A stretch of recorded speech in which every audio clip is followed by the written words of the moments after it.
En el nombre del Padre, del Hijo, del Espíritu Santo. Amén. Señor Dios Padre Todopoderoso y Eterno, en esta noche queremos darte gracias, Señor, por nuestra vida, por una semana más de vida, Señor Dios Padre Todopoderoso. Gracias por nuestra salud, gracias por nuestra familia, por nuestros padres, por nuestros hijos, por nuestros cónyuges, por el alimento diario, Señor, por el trabajo que nos das, Todopoderoso, y por todas las bendiciones, Padre Santo, que derramas sobre tu pueblo, Señor. Te damos gracias también, Señor Jesús, por tu mediación, por tus bendiciones, Maestro, por también darte en cada Eucaristía, por perdonar nuestros pecados en cada confesión, por aceptar a nuestros hijos en el bautismo y también llenar de fortaleza a nuestros jóvenes en la confirmación. Gracias, Señor Jesús, por regalarnos a tus sacerdotes, a tus religiosas. Gracias, Señor Jesús, por unir a las parejas en tu amor, Señor, a través del sacramento del matrimonio. Te damos gracias también, Señor, por nuestro país y te pedimos que lo bendigas, Señor. Te rogamos y ponemos en tus manos a todos los enfermitos de nuestra familia, de nuestros hogares, de nuestra familia, de nuestra parroquia, Señor, y de todo el municipio de Puerto Colombia. Señor Dios Padre Todopoderoso, también bendice y santifica a todos aquellos que nos escuchan en directo o diferido, Señor. Hoy te queremos pedir a ti, Espíritu Santo, que nos ilumines, que nos bendigas, que esto no sea palabra de hombre, sino, Señor, con toda la humildad y con todo el respeto, te pedimos que nos guíes, que nos ilumines, que te apoderes de nosotros, que nos hagas rumiar tu palabra, Señor, y que nos edifique y nos fortalezca en la fe, oh Espíritu Divino. A unos cuantos días, a 2 días de celebrar Pentecostés, te pedimos que vengas a nuestra vida, que vengas a nuestra existencia, que nos ayudes a seguir el camino de Jesús, que nos ayudes a obedecer a Jesús y que nos regales un corazón humilde, Señor, que muchas veces nos volvemos soberbios, pero te pedimos perdón, Todopoderoso y Eterno. Bendito, alabado y adorado sea, Señor. En el nombre del Padre, del Hijo, del Espíritu Santo. Amén. Bueno, vamos entonces a hacer la lectura del capítulo número 24 del libro de Números. Ya vamos por el capítulo 24. Pero como Balaam vio que al Señor le parecía bien bendecir a Israel, ya no fue a recibir profecías de parte de él, como lo había hecho otras veces, sino que volvió la mirada hacia el desierto.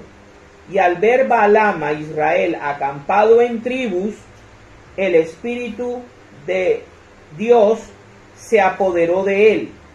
Entonces Balaam pronunció esta profecía: mensaje de Balaam, hijo de Beor, hombre de mirada penetrante, que al caer en éxtasis ve con más claridad, que recibe mensajes y tiene visiones de parte del Dios Todopoderoso. Jacob, qué bellas son tus tiendas, qué bello, Israel, tu campamento. Parecen largas filas de palmeras, jardines junto a un río, aloes plantados por el Señor, cedros a la orilla del agua. Israel, tendrá agua en abundancia para beber y regar sus sembrados. Su rey dominará a Agag.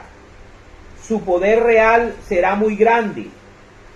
Dios, que los sacó de Egipto, es para ellos lo que son para el búfalo sus cuernos.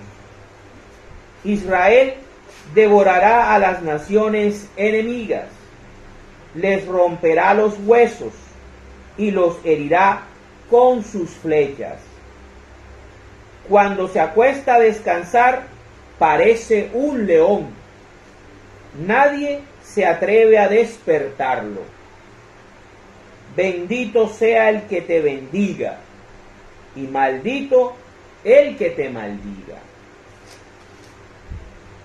Profecías de Balaam. Al oír esto, Balac se enojó mucho con Balaam, y golpeando las manos le dijo: yo te llamé para que maldijeras a mis enemigos, y resulta que ya van 3 veces que los bendices. Más te vale volver a tu casa. Yo había prometido hacerte grandes honores, pero el Señor lo ha impedido. Y Balaam le respondió: ya les advertí a tus mensajeros que, aunque me dieras todo el oro y la plata que caben en tu palacio, yo no podría desobedecer las órdenes del Señor, ni hacer nada bueno ni malo por mi cuenta, y que solo diría lo que el Señor me ordenara decir. Pues bien, regreso a mi país, pero antes voy a decirte lo que este pueblo hará en el futuro con tu pueblo. Entonces Balaam pronunció esta profecía. Mensaje de Balaam, hijo de Beor, hombre de mirada penetrante, que al caer en éxtasis ve con más claridad, que conoce lo que el Altísimo conoce, que recibe mensajes y tiene visiones de parte del Dios Todopoderoso. Veo algo en el futuro, diviso algo allá muy lejos. Es una estrella que sale de Jacob, un rey que se levanta en Israel. Le aplastará la cabeza a Moab, aplastará a todos los descendientes de Set, conquistará Edom, se apoderará de Seir, que es su enemigo. Israel realizará grandes hazañas. Un vencedor saldrá de Jacob y destruirá a los que queden en la ciudad.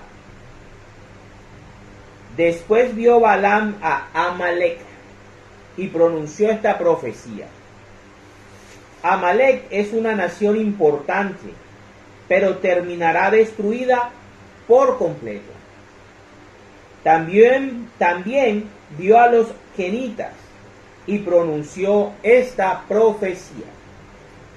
Descendientes de Caín, aunque sus refugios sean firmes, aunque hayan puesto su nido entre las rocas, ese nido será destruido por el fuego, cuando Asiria los haga prisioneros.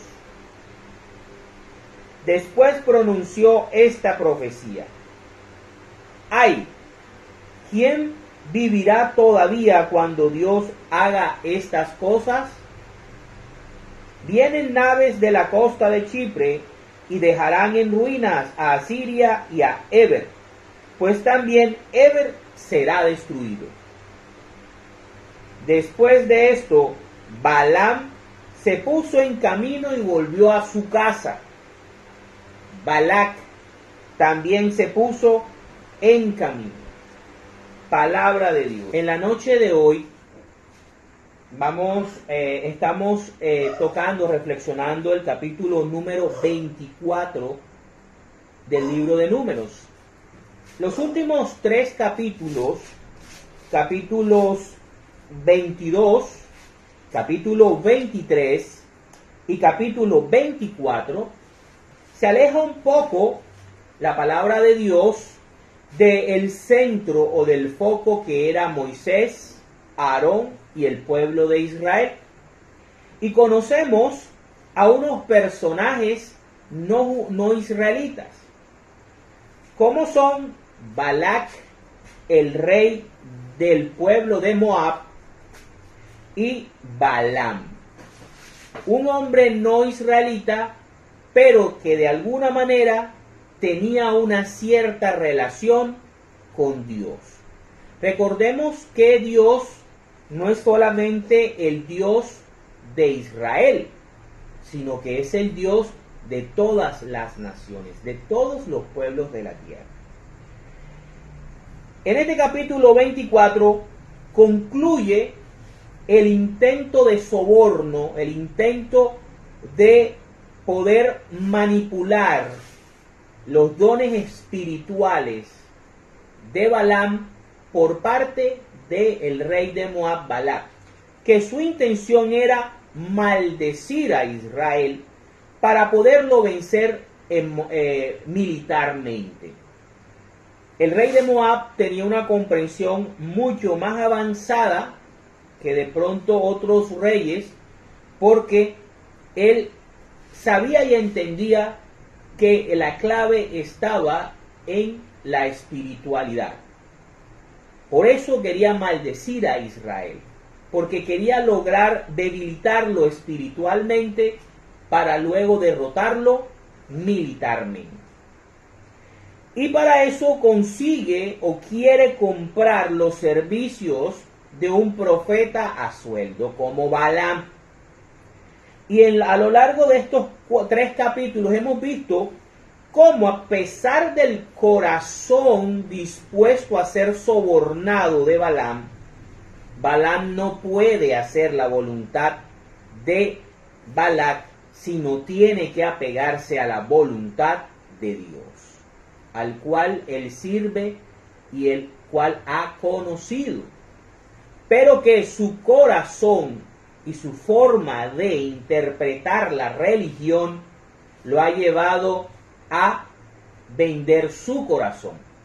Como cuando explicamos en el capítulo 22 el corazón de Judas Iscariote, que aunque estaba viendo al Mesías, aunque estaba recibiendo la doctrina y las enseñanzas de Cristo, en su corazón no le permitió aceptar la verdad de Cristo, y al final quiso resolver el problema de Cristo a su manera, vendiéndolo, tratando de forzar digamos que la sublevación de los seguidores de Jesús por medio del arresto de Cristo. Y eso es muy importante, ¿verdad? Ahora, Balac, luego vemos en el capítulo 23 cómo le dice a Balaam, lleva a Balaam a que lo ponga al rey de Moab a construir 7 altares en diferentes lugares para tratar de obligar a Dios a que haga su voluntad, o sea, que haga la voluntad de Balac. ¿Sí? Entonces, vemos cómo Balaam solamente bendice a Israel porque Dios así se lo ordena, porque Dios así le coloca en su boca lo que tiene que decir. Y este señor Balac, terco, digamos que, aunque tenía conocimientos de la espiritualidad, no era una persona espiritual, quería maldecir al pueblo de Dios, y Dios no se lo iba a permitir. Pero él intentaba, cambiando de lugar, tratar de modificar la voluntad de Dios. Obviamente usando a Balaam como profeta. Y vemos que después de 2 intentos, Balac sigue. Pero a la tercera vez ya Balaam entiende que no es necesario tener que volverle a consultar a Dios lo que él ya entendió, que era que Dios no iba a maldecir a Israel, sino que estaba para bendecirlo. Y es así como el propio Balaam expresa una tercera bendición o una tercera profecía o parábola, donde se identifica el mismo, donde él habla de sí mismo. Primero dice: mensaje de Balaam, hijo de Beor, hombre de mirada penetrante, que al caer en éxtasis ve con más claridad, que recibe mensajes y tiene visiones. Entonces nosotros podemos ver que los profetas falsos también pueden tener visiones. Los profetas falsos también pueden caer en éxtasis. Pero eso no quiere decir que estén haciendo la voluntad de Dios o que hayan sido enviados por Dios. Eso hay que tenerlo en cuenta, porque la base de las sectas protestantes modernas desde el siglo XV en adelante se basan en profetas o profetisas que a través de sueños, visiones, tratan de crear o crearon otras religiones u otras doctrinas religiosas basándose en sus visiones y en sus interpretaciones de la vida y de la espiritualidad, así como está pasando con Balaam. Entonces Balaam sigue, es raro porque en el capítulo se nos presenta que es el Espíritu de Dios, fíjense, el Espíritu de Dios el que hace que hable Balaam de parte de Dios, pero algo muy importante que hay que tener en cuenta, y es que cuando el Espíritu Santo habla a través de una persona, sea buena o sea mala, va a hablar y va a reforzar la doctrina de Cristo. Va a reforzar la doctrina de Cristo. No se va a inventar una nueva. Y sobre todo una que contradiga todo lo que se ha enseñado desde el principio. Cuando usted le enseñan o le tratan de transmitir una doctrina diferente a la que Cristo le dejó a los apóstoles, y que Pedro, el trono de Pedro, tiene que proteger y custodiar a lo largo de los tiempos y de los siglos, tenga mucho cuidado, tenga mucho cuidado. Entonces vemos cómo Balaam habla, y habla bendiciendo y expresando qué afortunado y bendito es Israel de tener un Dios como su Dios, como ese Dios que los está acompañando, que los está fructificando, que los está bendiciendo, que los está protegiendo de brujerías, de maldiciones de sus enemigos. Eso es lo que hace Balaam. Balaam, aunque es un ser malo, Balaam, aunque tiene un corazón corrupto, al ser llenado del Espíritu Santo de una manera extraordinaria, no maldice a Israel. O sea, no va en contra de la doctrina, no va en contra de la voluntad de Dios.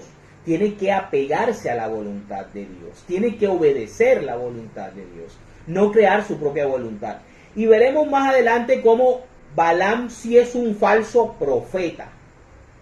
Y vemos cómo va a llevar al pueblo de Israel y lo va a contaminar, mostrándonos así que sí es un mal profeta. Que el hecho de que tenga visiones y que hable con Dios no significa que sea un profeta bueno. Entonces, ¿qué pasa?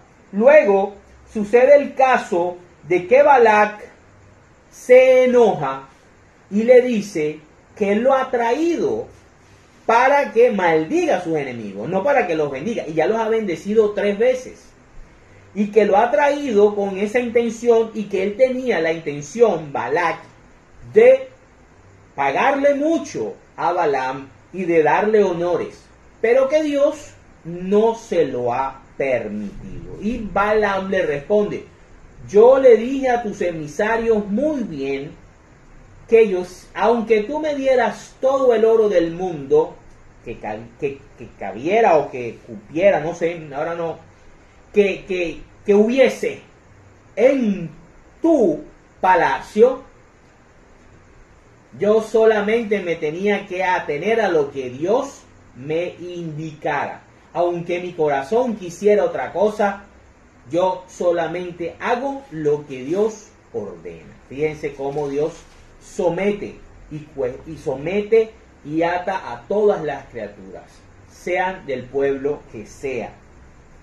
Y por último, entonces, Balac manda para su casa a Balaam. Le dice, vete para tu casa, no me serviste. Y hay algo muy importante.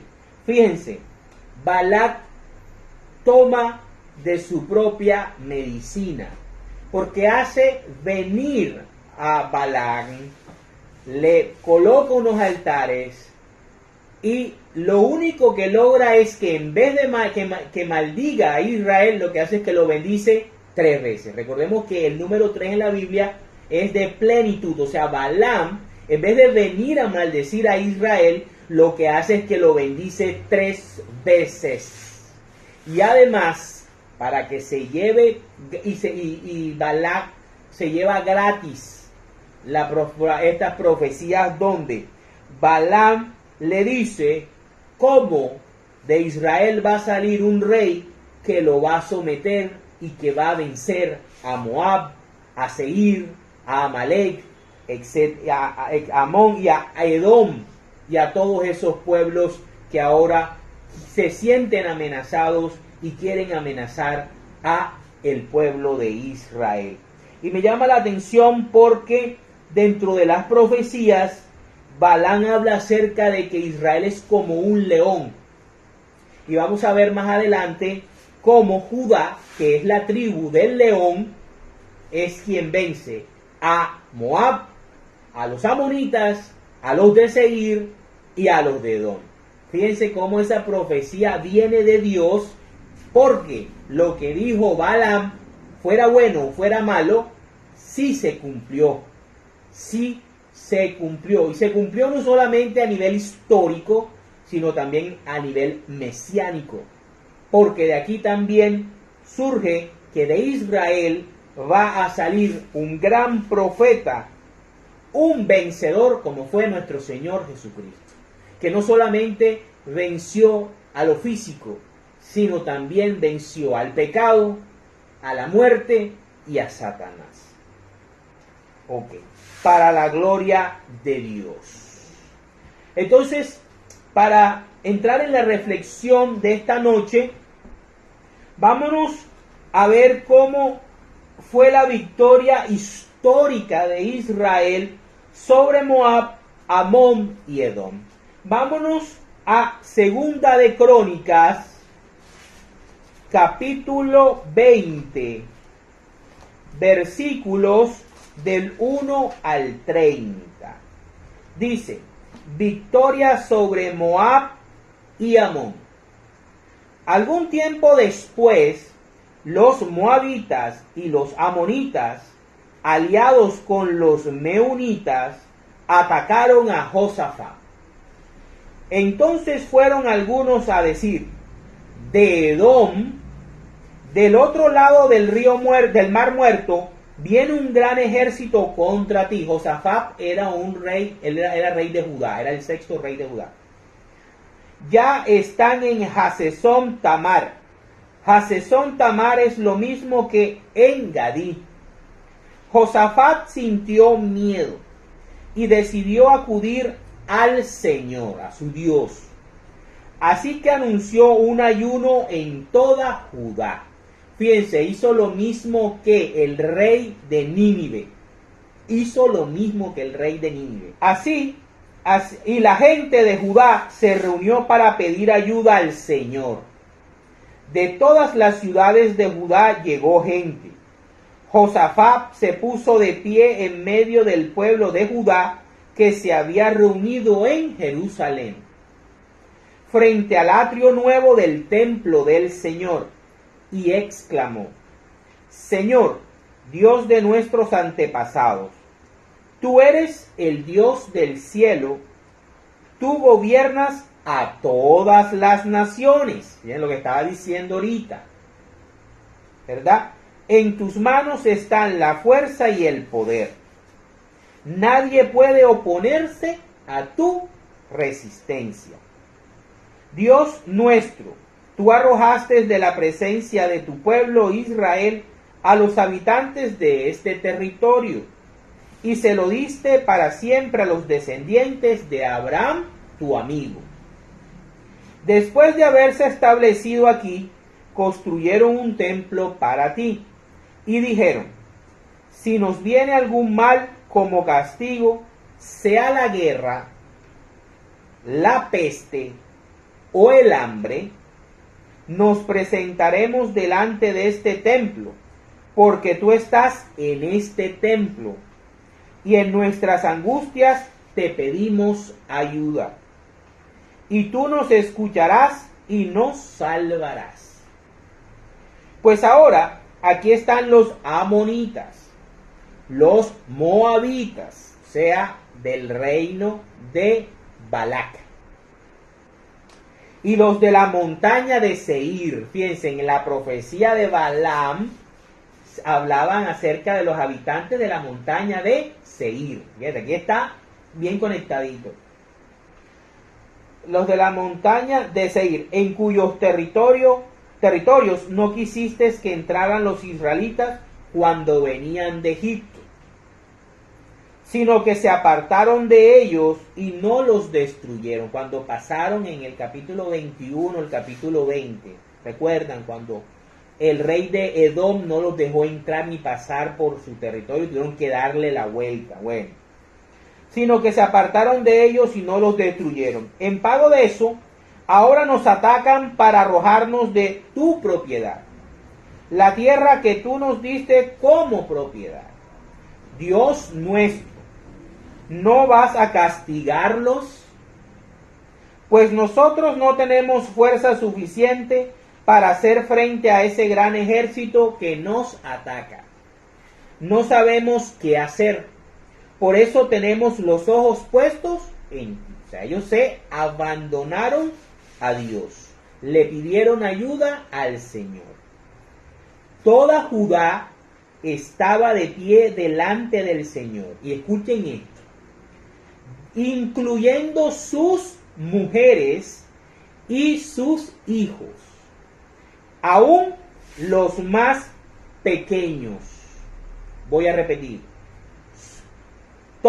Toda Judá estaba de pie delante del Señor, incluyendo sus mujeres y sus hijos, aún los niños más pequeños. Yo pregunto, ¿por qué el escritor sagrado, que sabemos que está inspirado por Dios, por el Espíritu Santo, hace la claridad de que aún los niños más pequeños?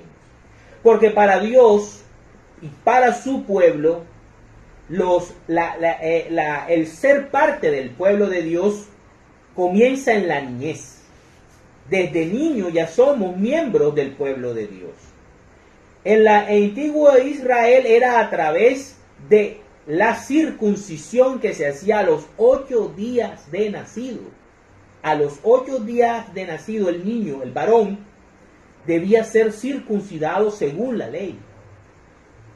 Por eso el niño católico, la niña católica, debe ser bautizado y bautizada lo antes posible, para que haga parte del pueblo de Dios, que es la iglesia, lo antes posible. Fíjense, para Dios, para el pueblo de Dios, los niños pequeños también hacían parte de su pueblo y eran tomados en cuenta. Como sabemos que define Pablo en sus cartas apostólicas, en el cristianismo el bautismo es la nueva circuncisión. Otro punto más para lo que hacemos los católicos cuando bautizamos a nuestros niños pequeños. Y esto es para la gloria de Dios. Dice, y estando todo el pueblo reunido, Jazaziel, hijo de Zacarías y nieto de Benanías, el cual era hijo de Jehiel y nieto de Matanías, un levita descendiente de Asaf, quedó poseído por el espíritu del Señor, así como Balaam. Y dijo: pongan atención, habitantes de Judá y de Jerusalén. Y tú, rey Josafat, el Señor les dice: no tengan miedo, ni se asusten ante ese gran ejército, porque esta guerra no es de ustedes, sino de Dios. Bajen mañana a atacarlos. Vienen subiendo por la cuesta de Cis, y ustedes los encontrarán en el extremo del arroyo que está frente al desierto de Jeruel. No son ustedes los que van a pelear esta batalla. Tomen posiciones, esténse quietos, y verán cómo el Señor los librará. Es Dios quien va a luchar por su pueblo. Es Dios quien va a estar al frente y va a luchar por su gente. ¿Sí? Habitantes de Jerusalén y de toda Judá, no tengan miedo ni se asusten. Marchen mañana contra ellos, porque el Señor está con ustedes. Y eso nos lo dice también el Señor a nosotros, la Iglesia Católica. Siempre ha estado con nosotros desde la ascensión del Señor. Y se hizo poderoso, y se hizo poderosa y se multiplicó en Pentecostés, y de ahí hasta el sol de hoy. Ni un solo día el Señor ha abandonado a su iglesia. Ni el Señor Constantino creó a la Iglesia Católica ni la paganizó.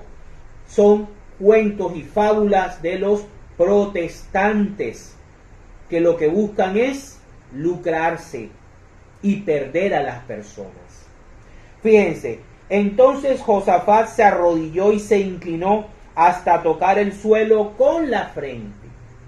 Y los habitantes de Judá y Jerusalén se postraron ante el Señor para adorarlo.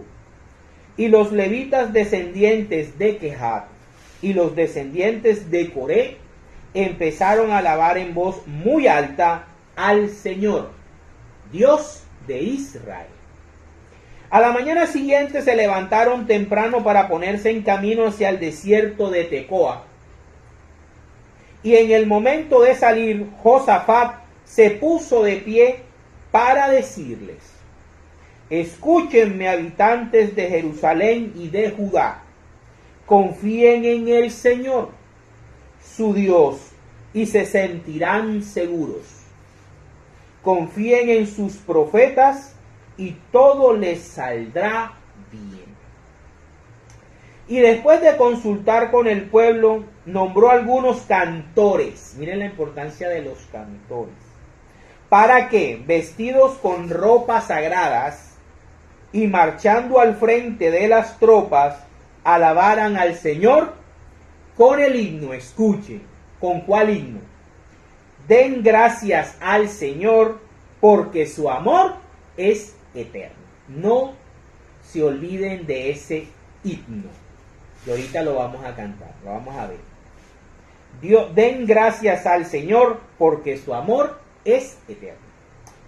Luego, en el momento en que empezaron a cantar con alegría himnos de alabanza, el Señor creó confusión, o sea, como lo hizo en Babilonia, en la torre de Babel, creó confusión entre los amonitas, los moabitas y los de la montaña de Seir, igualito como lo profetizó Balaam, ¿verdad? Que venían a atacar a Judá y fueron derrotados, pues los amonitas y los moabitas atacaron a los de la montaña de Seir y los destruyeron por completo. Eso se llama fuego amigo.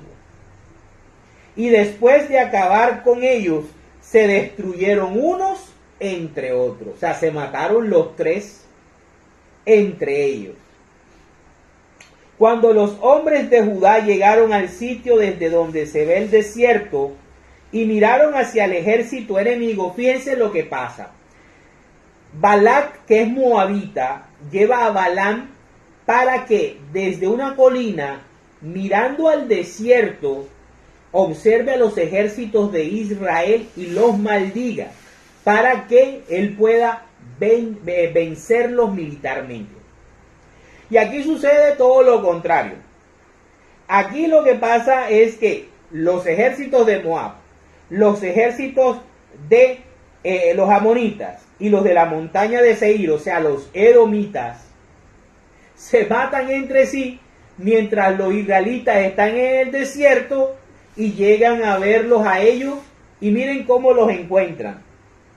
Solo vieron cadáveres tendidos en el suelo, o sea que la maldad de Balac se retribuyó, Dios se la retribuyó en el futuro sobre su propio pueblo. Fíjense cómo es el Señor. Dice, y entonces acudieron a Josaba, bueno, dice, cuando los hombres de Judá llegaron al sitio desde donde se ve el desierto y miraron hacia el ejército enemigo, solo vieron cadáveres tendidos en el suelo. Nadie había logrado escapar, o sea, se mataron todos, o sea, hasta el último hombre. Ok, entonces acudieron a Josafat y su gente a recoger lo que habían dejado los enemigos. Y encontraron gran cantidad de ganado, armas, vestidos y objetos valiosos, y se apoderaron de todo. Toda esa riqueza que Balac le quería dar a Balaam por maldecir a Israel, Dios se la termina entregando a Israel. Fíjense cómo es la vida y la historia, ¿verdad? Había tantas cosas que no podían llevársela. Era tal la cantidad que estuvieron 3 días recogiendo las cosas. Todo lo que le iba a dar Balac a Balaam, si lograba maldecir a Israel, Israel se lo terminó llevando de Moab. Fíjense. El 4º día se reunieron en el valle de Beracá y allí bendijeron al Señor. Por eso llamaron a aquel lugar el valle de Beracá, nombre que lleva hasta hoy. Después todos los hombres de Judá y Jerusalén, con Josafat al frente, regresaron a Jerusalén muy contentos, porque el Señor les había dado motivo de alegría a costa de sus enemigos. Fíjense, Balac vuelve a Moab triste y frustrado porque no logró maldecir a Israel. Vuelve a su casa frustrado y con las manos vacías. Balaam, que iba a maldecir a Israel, vuelve a su casa con las manos vacías. Siglos o años más tarde, el que iba a ser maldecido, o sea, Israel, se va con las manos repletas de las pertenencias de Moab. Fíjense cómo la historia es tremenda y cómo Dios lleva y dirige la historia. Y son hermosos y son justos sus juicios. Ok, dice, cuando llegaron a Jerusalén, fueron al templo del Señor al son de salterios, cítaras y trompetas. Al saber que el Señor había luchado contra los enemigos de Israel, todas las naciones se llenaron de miedo a Dios. Meterse con los israelitas es cosa seria. Meterse con la Iglesia Católica es cosa seria. Crear calumnias, hablar mal de la Iglesia, del Papa, de la Virgen María, de la Eucaristía, de la confesión de pecados, del bautismo de los niños, etcétera, etcétera, es bien jodido. Bien jodido. A la Iglesia Católica se le debe respetar y se le debe bendecir. Y así, el reinado de Josafat siguió tranquilo, porque Dios le concedió paz con los países vecinos. Palabra de Dios. Te alabamos, Señor. Ahora vamos a escuchar el Salmo 118, que es el canto que ellos iban cantando cuando se iban a enfrentar a los moabitas, amonitas y a los de Seir. Dice, el poder del Señor es extraordinario. Salmo 118. Dice, den gracias al Señor porque Él es bueno, porque su amor es eterno. Que digan los israelitas, el amor del Señor es eterno. Que digan los sacerdotes, el amor del Señor es eterno. Que digan los que honran al Señor, el amor del Señor es eterno.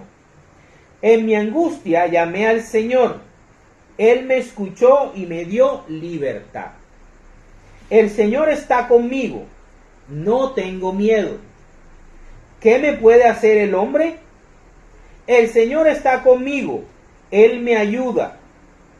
He de ver derrotados a los que me odian. Moab odiaba a Israel.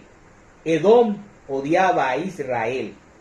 Amalek y Amón odiaban a Israel. Es mejor confiar en el Señor que confiar en el hombre. Balac estaba confiando en Balaam. Es mejor confiar en el Señor que confiar en grandes hombres. Ciertamente la fama de Balaam había llegado a ser tan grande que un rey como Balac lo fue a comprar o fue a llamar o fue a buscar sus favores. Todas las naciones me rodearon, pero en el nombre del Señor las derroté. Lo que hizo Josafat, rey de Judá. Me rodearon por todos lados, pero en el nombre del Señor las derroté. Me rodearon como avispas, pero su furia se apagó como fuego de espinos. Se mataron entre sí.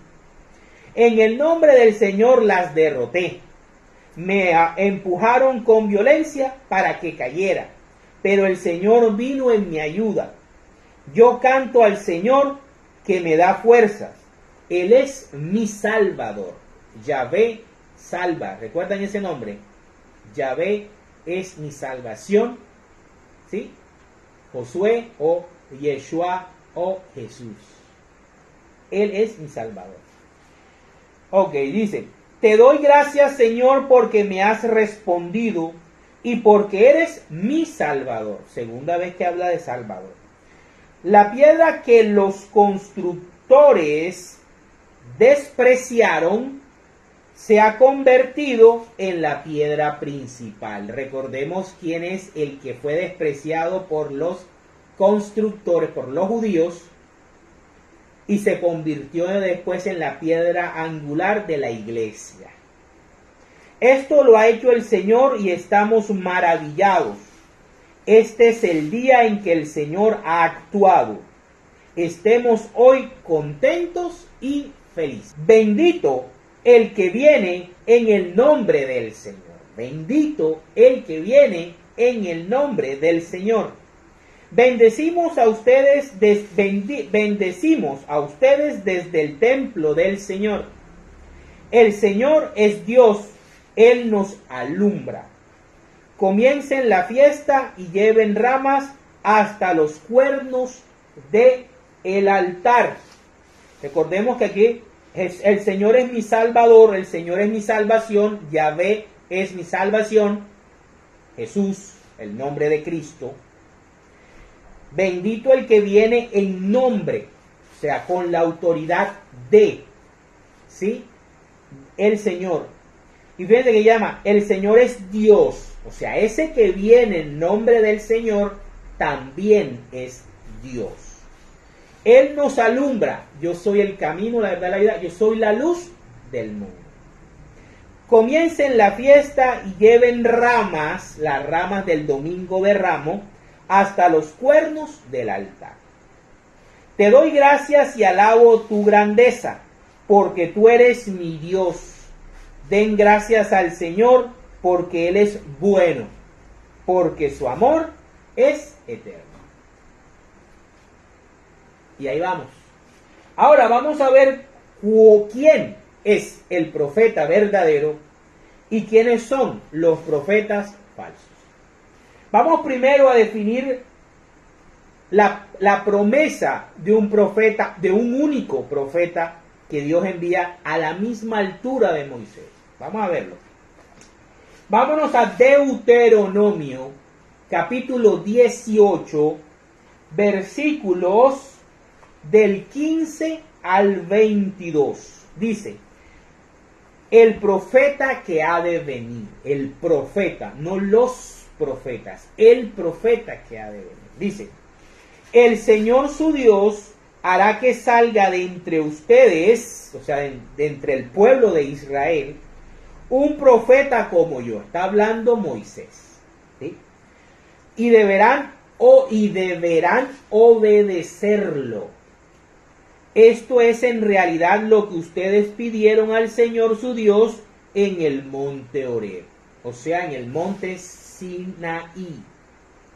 El día en que todos se reunieron allí dijeron, no queremos oír otra vez la voz del Señor nuestro Dios, o sea, del Padre, ni ver este gran fuego para no morir. Entonces el Señor me dijo, le dijo a Moisés, está bien lo que han dicho, yo haré que salga de entre ellos un profeta como tú Moisés, uno que sea compatriota de ellos y que les diga lo que yo le ordené decir. O sea, el Padre va a enviar un profeta que va a hablar en su nombre, no en nombre del mismo profeta, y que va a tener la misma altura que Moisés. Entonces, por eso nosotros en este canal y en este estudio hablamos de la alianza del monte Sinaí, en la cual Moisés es el mediador con el Padre, y la alianza del monte Sión, donde Jesús, compatriota de ellos, es mediador de la alianza del monte Sión. Una nueva alianza. Fíjense, todo está completamente claro, está todo bien encajadito. Le repitan lo que yo le mande. O sea, Jesús cuando ordena, cuando dice, cuando habla, cuando enseña, está hablando las palabras del Padre. Por eso es que Él dice, el Padre y yo uno somos. ¿Uno somos en qué? En propósito, en voluntad y en amor. Aunque son dos personas divinas separadas, tienen la misma naturaleza, el mismo poder, porque si al tener la misma naturaleza, pues tienen el mismo poder. Y tienen, aunque el Padre tiene mayor autoridad, pero esta autoridad Él se la delega al Hijo, para que el Hijo venga a nosotros y en vez de esa voz fuerte de trueno y ese fuego consumidor, venga como nosotros y nos hable en nuestro idioma y nos enseñe la voluntad del Padre. ¿Sí? Entonces dice, a todo aquel que no haga caso de lo que ese profeta diga en mi nombre, yo le pediré cuentas. Eso lo dice el Señor. ¿Sí? Pero el profeta que presuma de hablar en mi nombre y diga algo que yo no le he mandado decir, o hable en nombre de otros dioses, será condenado a muerte. Y si ustedes piensan, ¿cómo podremos saber lo que se ha dicho no es la palabra del Señor? Deben tener esto en cuenta. Ojo a esto. Si lo que el profeta ha dicho en nombre del Señor no se cumple, es señal de que el Señor no lo dijo, sino que el profeta habló movido solo por su orgullo. Yo quiero crear una propia iglesia. Yo quiero ser el restaurador de la iglesia primitiva. Yo a través de mis visiones voy a guiar al remanente del pueblo de Dios y voy a restaurar lo que Constantino paganizó. Yo, a partir de mí, el Señor me ha elegido para que restaure su iglesia, porque su iglesia ha estado perdida por siglos. Fíjense lo que dice el Señor. Ahora, todos estos profetas han profetizado el fin del mundo y han existido grandes chascos que después salen con su cara de que no, que se equivocaron, que no era esto, que era lo otro, que no quisieron decir eso sino lo otro. Y han profetizado muchas cosas y ninguna se ha cumplido. Aquí está en Deuteronomio: no les crean a esos falsos profetas. Al único que le deben creer es al profeta que salió de Israel, que se llama Jesús de Nazaret. Jesús de Nazaret no necesita enviar a otro o a otras para restaurar su iglesia, porque Él siempre la ha mantenido constantemente santificando y guiando a través del Espíritu Santo. ¿Sí? Eso es lo que debemos cuidar nuestra salvación, porque esas sectas nos llevan a la perdición. Ok, entonces, por lo tanto, no le tengan miedo. Palabra de Dios. Ahora vamos a ver cómo es el mismo Señor Jesucristo quien dice que Él es ese profeta y que hay que obedecerlo a Él. Recordemos que Jesús es descendiente del rey David, de la tribu de Judá, y es descendiente de Abraham, y es hijo de David, de Adán.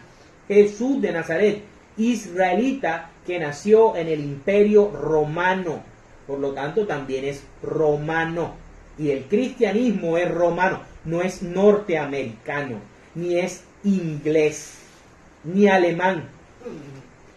La iglesia cristiana es romana, porque surgió en el Imperio Romano, creció en el Imperio Romano, se adaptó al Imperio Romano y venció al Imperio Romano. No a Estados Unidos, de donde vienen y surgen todas estas sectas. Ok, vámonos al Evangelio de San Juan. Vámonos rápidamente al Evangelio de San Juan, capítulo 12, versículos del 44 al 50. Escuchemos al maestro, palabras del maestro, no mía, del maestro, y están en todas las Biblias. Dice: las palabras de Jesús juzgarán a la gente. Jesús dijo con voz fuerte: el que cree en mí no cree solamente en mí, sino también en el Padre. Jesús no llama Yahvé, Jesús no llama, y el que cree en Jehová. Jesús, nuestro Señor, llama a Dios el Padre, que me ha enviado. Se cumple lo dicho por Moisés en Deuteronomio 18. Y él que me ve a mí, ve también al que me ha enviado. Claro, porque viene en nombre del Padre. Yo soy la luz. Fíjense, he venido al mundo para que los que creen en mí no se queden en la oscuridad. Pero aquel que oye mis palabras y no las obedece, no soy yo quien lo condena, porque yo no vine para condenar al mundo, sino para salvarlo. El Señor es mi Salvador. Salmo 118. El que me desprecia y no hace caso de mis palabras, ya tiene quien lo condene. Las palabras que yo he dicho lo condenarán en el día último. Porque yo no hablo por mi cuenta. El Padre, no usa Jehová, sino el Padre, que me ha enviado, me ha ordenado lo que debo decir y enseñar. Y sé que el mandato de mi Padre es para vida eterna. Así pues, lo que yo digo, lo digo como el Padre me ha ordenado. O sea, está hablando ese Padre que primeramente le habló al pueblo de Israel en Horeb, y el pueblo de Israel se asustó porque era trueno y era fuego. Bueno, ahí le voy a mandar a mi hijo, nace de ustedes para que ustedes lo escuchen y lo obedezcan. ¿Lo obedecieron? No, todavía lo niegan. palabra del Señor. Ahora vamos a escuchar nuevamente al Señor Jesús, que nos advierte del peligro de oír a otros profetas y profetisas que surgen por ahí, sobre todo de un mismo país. Vámonos al Evangelio de San Mateo, capítulo 7, versículos del 13 al 27. Vamos a ver lo difícil que es entrar al reino de Dios. Dice, la puerta angosta. Entren por la puerta angosta. La puerta angosta es Cristo. Porque la puerta y el camino que lleva a la perdición son anchos y espaciosos, y muchos entran por ellos. Pero la puerta y el camino, no los caminos, el camino que lleva a la vida son angostos y difíciles, y pocos lo encuentran. Vivir la vida en el catolicismo es duro, es difícil, es complicado. Miren, ¿por qué no nos gusta ir a misa? Porque la misa nos exige. ¿Por qué no nos gusta comulgar? Porque la comunión nos exige. ¿Por qué no nos gusta confesarnos? Porque el confesar nuestros errores y pecados es difícil. ¿Por qué no aceptamos el amor de María? Porque ese amor nos exige. La religión más difícil es la católica, porque aún hay que soportar y tener paciencia a hermanos y hermanas que son difíciles. Por eso, ser católico es difícil y la gente le saca el cuerpo al catolicismo. Y por eso se va a otras corrientes donde pueden hacer y deshacer y les pueden satisfacer todas las necesidades que se le vengan en gana. Esa es la gran verdad. El catolicismo es difícil. Dice, cuídense de esos mentirosos que pretenden hablar de parte de Dios. Vienen a ustedes disfrazados de ovejas, pero por dentro son lobos feroces. Ustedes los pueden reconocer por sus acciones, pues no se cosechan uvas de los espinos ni higos de los cardos. Y obviamente en el catolicismo hay más gente mala, así como Judas estuvo dentro de los 12 apóstoles. Pero el árbol malo da fruto malo. El árbol bueno no puede dar fruto malo, ni el árbol malo dar fruto bueno. La Iglesia Católica es la única que da santos y da santas. Más nadie hace eso. Todo árbol que no da buen fruto se corta y se echa al fuego. De modo que ustedes los reconocerán por sus acciones. No todos los que me dicen, escuchen bien, Señor, Señor, entrarán en el reino de los cielos, sino solamente los que hacen la voluntad de mi Padre Celestial. Y la voluntad del Padre Celestial no es que siguiéramos en el Antiguo Testamento obedeciendo el sábado y los 10 mandamientos del monte Sinaí. La voluntad del Padre es que escucháramos a su Hijo y obedeciéramos todo lo que su Hijo nos mandó y nos enseñó. Y que estableciéramos y respetáramos la nueva alianza que Él estableció con su sangre. No seguir con Moisés allá con Moisés. Esa es la voluntad del Padre. ¿Sí? Y dice, aquel día muchos me dirán, Señor, Señor, nosotros comunicamos mensajes en tu nombre. Y en tu nombre expulsamos demonios. Y también en tu nombre hicimos muchos milagros. En una secta puede expulsarse demonios. Pueden hacerse muchos milagros. Pueden hablarse muy bonito de Dios y de Cristo. Tú los ves hablando de Cristo y Cristo y Cristo y Cristo. Pero no están obedeciendo la voluntad de Cristo. Están por fuera de la iglesia de Cristo. Pero entonces les contestaré, nunca los conocí. Jesús dice en el Evangelio de San Juan que Él conoce al que comulga con su cuerpo y con su sangre. Y que a través del cuerpo y de la sangre que come el creyente, el Padre, Él y el Espíritu Santo habitarán en esa persona. O sea que el que no comulga no llega a tener una intimidad y un conocimiento y un encuentro con Cristo. Son palabras de Cristo. Son palabras de Cristo, no de nosotros los católicos.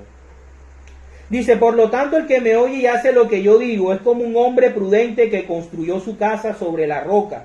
Vino la lluvia, crecieron los ríos y soplaron los vientos contra la casa, pero no cayó porque tenía su base sobre la roca es Cristo.